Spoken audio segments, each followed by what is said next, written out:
Sometimes you gotta take old Yeller to the back of the barn and pull that trigger. Welcome back, guys, to Fog Wrestling.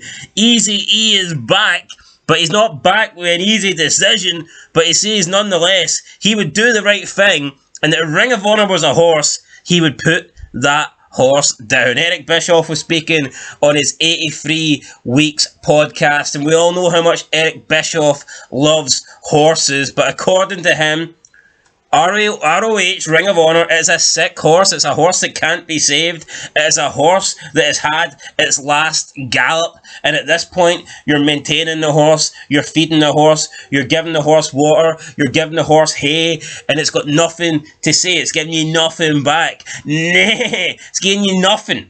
And that is what Tony Khan is doing with Ring of Honor. He's putting money into it, he bought it, he's trying to bring it up, but all Ring of Honor really is doing is bringing AEW and Tony Khan down. He's putting people on AEW into Ring of Honor. They ain't evaluating. They're not lifting Ring of Honor. They're just crumbling. They're actually getting brought down by this company. This just final nail in the coffin needs to happen. So Bischoff was on 83 Weeks, and he said the following about Tony Khan's decision to buy the Ring of Honor brand. He says, quote, "It was a bad decision to buy it in the first place, and there's nothing anybody's going to do to make it interesting or important outside of the hardest of hardcore internet wrestling community fans. That's it. There is no solution. If it was a horse, I'd put it out of its misery and move on. I would take the resources that are being put into Ring of Honor, which is never going to be able to be viable, ever. I would take the resources that are being dumped into that and put it into my core product, which is Dynamite. By putting Bryan Danielson and the rest of the people they put into this thing, you're diluting their characters. You're making them look like independent wrestlers.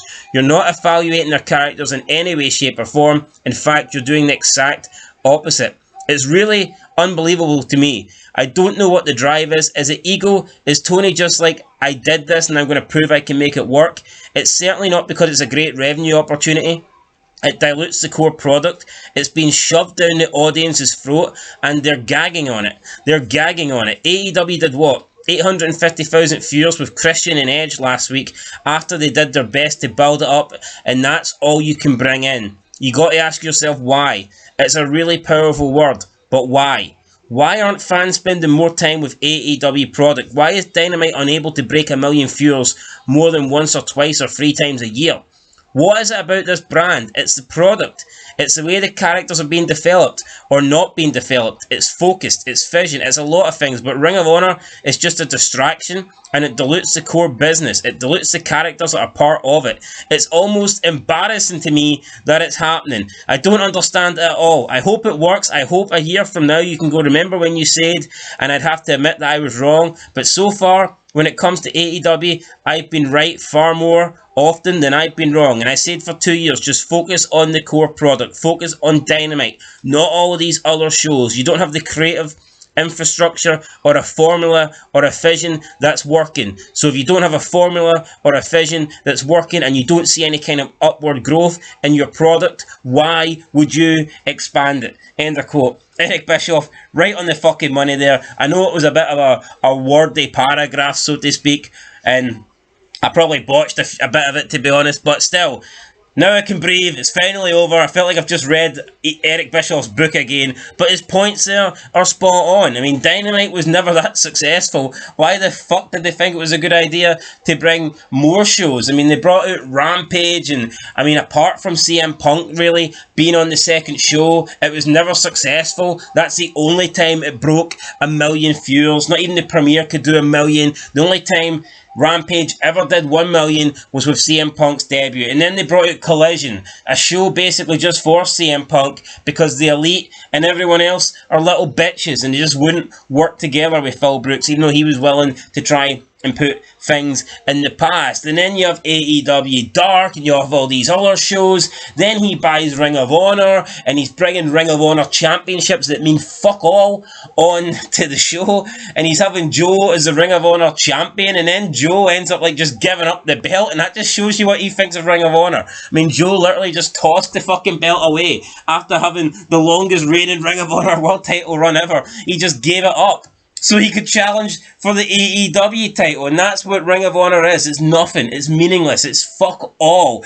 And Bischoff says that by putting like a Daniel Bryan into that, you're diluting them. You're making them look like independent wrestlers. Well, the worst thing is they already look like independent wrestlers. You see Bryan on Dynamite, he already looks like a bum. He already looks like an indie guy. Never mind actually putting him on Ring of Honor. You just wouldn't fucking get this. I mean, honestly, you just would. Once you're affiliated to like a main roster, like a top company, you shouldn't be going back down the way. We've even seen MJF over the past year, 18 months, do some indie shows, and it's fucking unbelievable that the AEW World Champion is sometimes wrestling in like a basketball court in front of 50 people.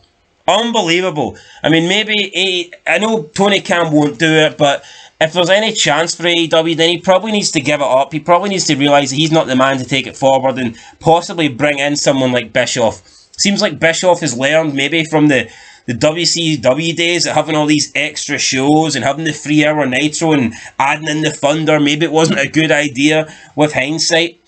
Tony Khan, though, doesn't see that, and he thinks the more shows, the better. The bigger roster, the better. The more titles, the better. Well, it doesn't matter. AEW's got about 25 titles, and none of them mean shit. So, yeah, guys, there you go. Eric Bischoff, spot on the money, 83 weeks. If you aren't listening to the podcast, get it, listen to, and we'll catch you in the next one. But until then, Beanfog Wrestling, completely agree with Eazy-E. He's not normally wrong, I'll put it this way. If it wasn't for Austin and Rock, this guy would have probably been the number one guy in wrestling, and he would have put McMahon out of business. That's pretty crazy when you think about it, but it's actually true. I think without Austin and Rock, Eric Bischoff would be the go-to wrestling, and McMahon would just be, I don't know, some old guy that slept with women. But history didn't turn out that way, and McMahon's the god, and Eric Bischoff's just the guy now sitting on the ranch playing with horses. Well, he ain't playing with this horse. This horse is dead. I'll catch you in the next one. Till then, peace.